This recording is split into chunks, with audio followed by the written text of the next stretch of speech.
CPIM এর সময়ও দাদাগিরি ছিল, কিন্তু সেটা একটা লেভেলের মধ্যে ছিল আর কি। এবার তৃণমূল পুরোটাই রাজনীতিকরণ করে দিয়ে রাজনৈতিক অস্ত্রে টলিগঞ্জকে, যেটাতে করে টলিউড শেষ হয়ে যাচ্ছে, যা যা নিয়ম নীতি লাগু করে দিচ্ছে। ফেডারেশন বলে একটা সংস্থা আছে, তার মাথায় বসে রয়েছেন এই বিশ্বাস ব্রাদার্স, অরূপ বিশ্বাস, স্বরূপ বিশ্বাস, এনারা। ব্যালট পেপার খেয়ে ভোটে জেতা, এটা যেমন শিল্প।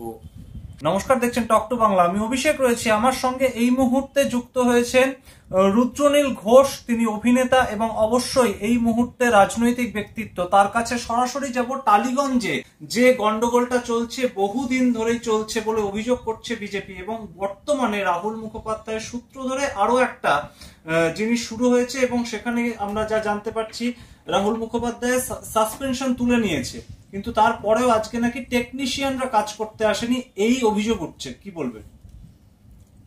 এটা একটা কায়দাবাজি। প্রথমত হচ্ছে এটা কোনো বিজেপির অভিযোগ নয়, সারা পশ্চিমবঙ্গের মানুষ এই বদমাইশিটা দেখে দেখে ক্লান্ত। যারা আমাদের এখানে যারা টেকনিশিয়ান রয়েছেন, আর্টিস্ট রয়েছে, যারা প্রডিউসার্স রয়েছেন, ডিরেক্টর রয়েছেন, এই অভিযোগটা মূলত তাদেরই। কারণ দেখুন, যারা দর্শক রয়েছেন তারা বাইরেটা দেখেন, ভেতরে কি হচ্ছে না হচ্ছে খুব একটা তারা জানতে পারেন না। তো যাই হোক না কেন, সিপিআইএম এর সময়ও দাদাগিরি ছিল, কিন্তু সেটা একটা লেভেলের মধ্যে ছিল আর কি। এবার তৃণমূল পুরোটাই রাজনীতিকরণ করে দিয়ে রাজনৈতিক অস্ত্রে টলিগঞ্জকে ব্যবহার করতে করতে এমন একটা জায়গায় পৌঁছে গেছে, ঠিক যেভাবে আপনারা শেখ শাহজাহান, এই অনুব্রত মণ্ডল, তারপর বিভিন্ন রকম যারা রয়েছে না, জামিরুল ইসলাম, শওকত মোল্লা, জয়ন্ত সিং, যারা দেখতে পাচ্ছেন, এই টলিউডে সেইভাবেই আর কি একটা শাসন চলছে, এবং সেটা অবশ্যই তৃণমূলী শাসন। এবং এই শাসনে টলিউডের ক্ষতি এই সবাই ফেস করছে। কিন্তু মজার হচ্ছে যে তৃণমূলের নেতারা বিশ্বাস ব্রাদার্স বলে, মানে বিশ্বাস ভাইদয় বলে খবরটা আসে, তারা দীর্ঘদিন ধরে এই ক্ষতি করছেন। প্রযোজক, পরিচালক, আর্টিস্ট থেকে শুরু করে সবাই হাজার বার অভিযোগ করার পরেও, যেটাতে করে টলিউড শেষ হয়ে যাচ্ছে, যা যা নিয়ম নীতি লাগু করে দিচ্ছে। ফেডারেশন বলে একটা সংস্থা আছে, তার মাথায় বসে রয়েছেন এই বিশ্বাস ব্রাদার্স, অরূপ বিশ্বাস, স্বরূপ বিশ্বাস, এনারা। এবার তারাই ঠিক করে দেন যে আমাদের যারা টেকনিশিয়ান বন্ধুরা আছে, আমাদের দর্শকেরা অল্প বিস্তর শুটিং সম্পর্কে এখন বিহাইন্ড দ্য ক্যামেরা শুটিং কেমন করে হয়তো দেখে নিয়েছেন, যে কেউ দেখবেন ক্যামেরাকে ঠেলে, যেটাকে নিয়ে সেটাকে ট্রলি বলে, কেউ মেকআপ করে, কেউ লাইট ধরে থাকে, আমরা যেখানে শুটিং করব লাইটের কাজ, এরকম আরো বিভিন্ন রকম ভাগ আছে কাজে। সেগুলো এক একটা করে গিল্ড বলে, যেমন মেকআপ গিল্ড, অমুক গিল্ড, তমুক গিল্ড রয়েছে। এবার এই যে আমাদের টেকনিশিয়ান ভাইরা রয়েছে, তাদের মাথায় যে সংস্থা রয়েছে, সবাইকে নিয়ে একটা ছাতার মধ্যে, সেটাকে বলে ফেডারেশন। ফেডারেশন অত্যন্ত প্রয়োজনীয় এবং গুরুত্বপূর্ণ টেকনিশিয়ানের স্বার্থ রক্ষা করবার জন্য। কিন্তু কি হয়, আমাদের এই অল্প টাকার ইন্ডাস্ট্রিতে, আমাদের যে রাজ্যে শিল্প বাণিজ্য কোনো কিছুই নেই তৃণমূলের কল্যাণে, গরু চুরি শিল্প, চাকরি চুরি শিল্প, তৃণমূলের ভোটকর্মীর হাতে বাগদা যেটা দেখা গেল, পুলিশের পিস্তল, এটাই শিল্প। ব্যালট পেপার খেয়ে ভোটে জেতা, এটা যেমন শিল্প। সাংবাদিক হোক বা সাধারণ মানুষ হোক, তারা যখনই পশ্চিমবঙ্গে যা যা অন্যায় অনাচার, চুরি চুরি, চাকরি চুরি ইত্যাদি প্রভৃতি যা যা চলছে, মন্ত্রীদের খাটের নিচ থেকে মোটা মোটা বান্ডিলের টাকা, কোটি কোটি, 500 কোটি, 50 কোটি সব বেরিয়ে আসছে, এই সব যা যা হচ্ছে, এগুলো সব শিল্প। যাই হোক, এই সব শিল্পের উপরে এতটাই কনসেন্ট্রেশন করেছে, এতটাই মন দিয়েছে তৃণমূল, বাকি এই মানে সিনেমা শিল্প বা অন্যান্য জায়গা সেটাকে ক্ষতি করেছে এবং ব্যবহার করেছে বিভিন্ন কাজে ভোটে জেতার জন্য। কারণ এই দুর্নীতির শিল্পকে দেখে যখনই পশ্চিমবঙ্গের ভোটার তৃণমূলকে ভোট দিতে চায় না, সেই সময় পশ্চিমবঙ্গের একটা অদ্ভুত দুর্বলতা আছে শিক্ষা জগতের মানুষ বা শিল্প জগতের মানুষদের উপরে। তো তাই তৃণমূল এই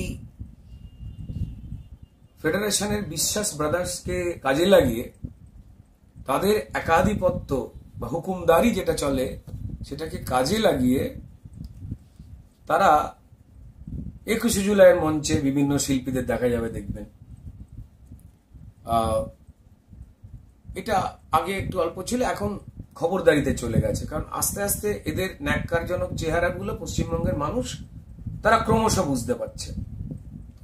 শিল্পীরাও সাধারণ মানুষের বাড়ি থেকেই উঠে আসে, তৈরি হয়, সেও একটা মানুষ, সেও চোখের সামনে অন্যায় দেখতে পাচ্ছে। কিন্তু এদের এমন একটা ক্ষমতা দেওয়া হয়েছে যে ক্ষমতা আমাদের আইনে নেই, লেবার ল যেগুলো রয়েছে তার মধ্যে পড়ে না। এই ফেডারেশন নিজস্ব কিছু নিয়ম কানুন তৈরি করেছেন যেখানে প্রযোজক, পরিচালক, শিল্পী এবং টেকনিশিয়ানস তারা ভয়ে থাকে, বিভিন্ন নিয়ম নীতি চাপিয়ে দেয়, এতটা নিতে হবে, এই সময় অবধি করতে হবে। তাতে যেটা হয়েছে, একে তো তৃণমূলের কল্যাণে এখানে রোজগার নেই, কোনো কিছু নেই, শিল্প নেই, বাণিজ্য নেই, শিল্পপতি আসেই না, পালিয়ে গেছে, তো ব্যবসা কমে গেছে, ব্যবসায়ীরা সিনেমায় টাকা লাগায়। এই পরিচালক এবং প্রযোজক এদেরই মেলবন্ধনে, যোগাযোগে, পরিচয় কষ্ট করে একটা কাজ শুরু হয়, সেখানে আমরা আর্টিস্টরা কাজ পাই এবং টেকনিশিয়ানরা কাজ পান। কিন্তু সেই টেকনিশিয়ানদের কাজ করবার ধরনের, আর্টিস্ট না গেলে শুটিং হবে না, তেমন টেকনিশিয়ান না গেলে শুটিং হবে না। তাই আমাদের টেকনিশিয়ান ভাইদের উপরে এমন কিছু নিয়ম নীতি চাপিয়ে দিয়েছে ফেডারেশন, এই বিশ্বাস ব্রাদার্স, স্বরূপ বিশ্বাস এদের নেতৃত্বে, যেখানে বারবার শুটিং বন্ধ হয়ে যাওয়ার কারণ আপনারা বিগত 10 বছর ধরে পাচ্ছেন এবং এখন এই তালিবানি শাসনের মধ্যে পড়ে গেছে। তাহলে এদের নির্দেশেই শুটিং হবে বা হবে না, এদের নির্দেশেই পরিচালকের নিজস্ব কোনো মানসম্মান বা যোগ্যতা নেই, পরিচালক চাইলে পারবেন না তিনি কোন কোন টেকনিশিয়ানদের নিয়ে শুটিং করতে চান, এটা তো ফ্রিল্যান্স জব। সেখানে যদি পরিচালক বলেন যে আমার এই টেকনিশিয়ানকে নিতে হবে, না, গিল্ড ঠিক করে দেবে কবে কোন শুটিং এ কোন কোন টেকনিশিয়ান যাবে। মানে আপনি পরিচালক, আপনি একটা সিনেমা বানাচ্ছেন, কি ওয়েব সিরিজ বানাচ্ছেন, কি সিরিয়ালস বানাচ্ছেন, এটা আপনার ক্ষমতার মধ্যে নেই, এই তালিবানি চাপটা দেওয়া হয়েছে। আবার বলছি যে ফেডারেশন টেকনিশিয়ানদের স্বার্থ রক্ষা করবার জন্য অত্যন্ত গুরুত্বপূর্ণ, কিন্তু ধরুন একটা বাস কিনে আমার হাতে দিয়ে দেওয়া হলো, তো আমি কি করব? রাস্তায় চালাবো, না লোক চাপা দেবো, নয় দেওয়ালে ধাক্কা মেরে বাসের যাত্রীদের মারবো। ঠিক সেই ঘটনাই ঘটছে। কিন্তু তৃণমূল নেত্রী বা আমাদের পশ্চিমবঙ্গের সম্মানীয় মুখ্যমন্ত্রী তিনি বারবার এই ঘটনাগুলোকে জানবার পরেও দেখুন এই ঘটনা থামছে না, কারণ যার বিরুদ্ধে সবার অভিযোগ, মন্ত্রী অরূপ বিশ্বাস এবং তার ভাই স্বরূপ বিশ্বাসের উপরে, তারা কিন্তু এই টালিগঞ্জে রাজত্ব করছে। এবার প্রশ্ন হলো যে মমতা বন্দ্যোপাধ্যায় সব জেনে কিছু বলেন না কেন? তার কারণ এই লুঠের পশ্চিমবঙ্গে, যেখানে গরিব মানুষ, মধ্যবিত্ত মানুষ তৃণমূলকে ভোট দিতে চায় না, কিন্তু এই ভোটারই পছন্দ করেন শিল্পীদের। লেখক, শিল্পী, কবি, পরিচালক এদের ভয়ঙ্কর পছন্দ করেন মানুষ। তৃণমূল দলের বিরুদ্ধে প্রমাণিতভাবে চুরির অভিযোগ থাকলেও, তাদেরকে ভোট দেব না ঠিক করলেও, একটা বড় অংশের দর্শক রয়েছে, তারা যখন দেখেন যে তৃণমূলের মঞ্চে বা 21শে জুলাই এইসব মঞ্চে থরে থরে শিল্পীরা চলে যাচ্ছেন, তারা খালি ভাবেন যে তাহলে কি যা যা টিভিতে দেখছি, মিডিয়ায় দেখছি, এটা ভুল। কারণ ওই শিল্পী যাদের আমরা ভালোবাসি, যারা কোনো ক্রাইমের সঙ্গে জড়িয়ে নয়, তৃণমূল যদি ক্রাইম করে তাদের মঞ্চে উঠবে কেন? তাহলে বোধহয় বিরোধীরা মিথ্যে কথা বলছে, তাহলে বোধহয় বিজেপি মিথ্যে কথা বলছে বা অন্যরা মিথ্যে কথা বলছে, এবং তাতে একটা অংশের ভোটার বিশ্বাস করে ফেলেন। আমরা বাঙালি, আমাদের 2-3টে বাড়ি অন্তরই খাটের নিচে থেকে আলু পেঁয়াজের সঙ্গে সঙ্গে হারমোনিয়াম বেরোয় ভাঙা, খোল ভাঙা তবলা বেরোয়, তার ছেঁড়া গিটার বেরোয়। তো আমাদের একটা দুর্বল অনুভূতি আছে শিল্পী, লেখক, কবি, পরিচালক তাদের উপরে। সেইটাকে ব্যবহার করেন মমতা বন্দ্যোপাধ্যায়, এবং যাদের মাধ্যমে এই টলিউড থেকে শিল্পী তুলে নিয়ে যান তার নাম হচ্ছে অরূপ বিশ্বাস এবং স্বরূপ বিশ্বাস। তো তো ফলত তারা টলিগঞ্জের ক্ষতি করবার জন্য যা যা রাস্তা বেছে নিয়েছেন, দেখুন এরা কেউ টালিগঞ্জের ভাত খায় না, না এরা টেকনিশিয়ানস, না এরা শিল্পী, না এরা কিছু। স্বরূপ বিশ্বাসের অবশ্য একটা অ্যাসিস্ট্যান্ট ডিরেক্টর গিল্ডের কার্ড আছে, নিজে করিয়ে রেখেছেন। তবে তিনি কোন সিরিয়ালে বা কোন সিনেমায় বা কোন ওয়েব সিরিজে সম্পূর্ণ সিনেমাতে তিনি কাজ করেছেন যে তিনি সবার মাথা হবেন, এই যোগ্যতা খুঁজে পাবেন না। কিন্তু তাকে বসিয়ে রেখে দেওয়া হয়েছে ওই কারণটার জন্যই।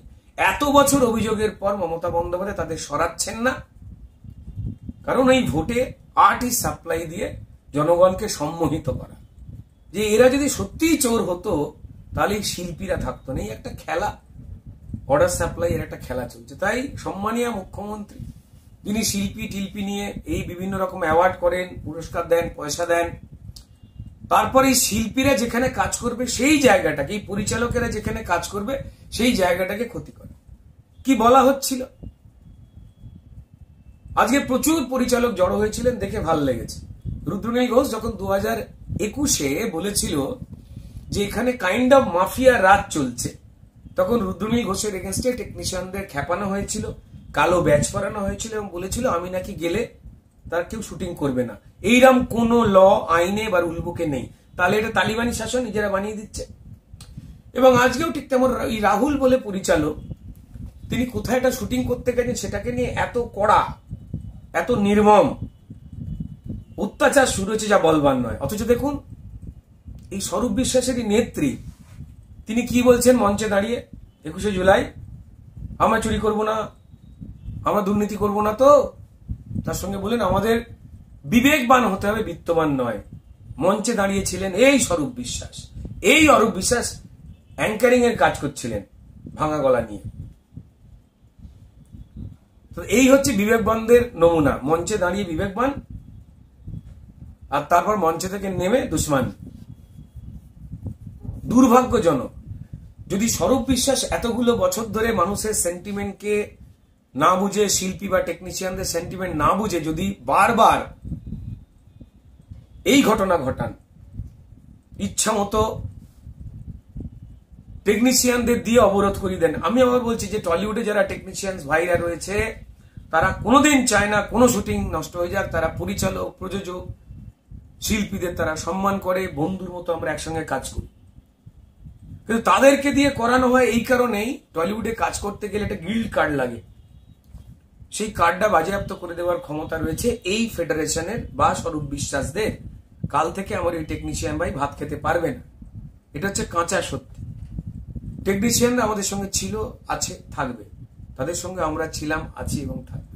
কিন্তু আমি যখন সত্যি কথা বলা হয়েছিল তখন ওই টেকনিশিয়ানদের বাধ্য করা হয়েছিল এই কথাগুলো বলতে বা ওইরকম কালো ব্যাচ পরে মিছিল করতে। তারপর কাজ করিনি আমি, না কাজ করেছি, তারা জানিয়ে দিয়েছিল কে বা কারা বলেছিল। কারেক্ট। আজকের দিনে সেম ঘটনা একজন পরিচালককে নিয়ে শুরু হয়েছে, তখন কিন্তু আজকে যে যে আমার পরিচালক বন্ধুদের প্রতিবাদ করতে দেখতে পাচ্ছেন, তারা কিন্তু সবাই চুপ করেছিলেন যখন আমার বিরুদ্ধে এটা বলা হয়েছিল। তারা নিজেরাও জ্বলে পুড়ে যাচ্ছিলেন ওই একই জায়গা।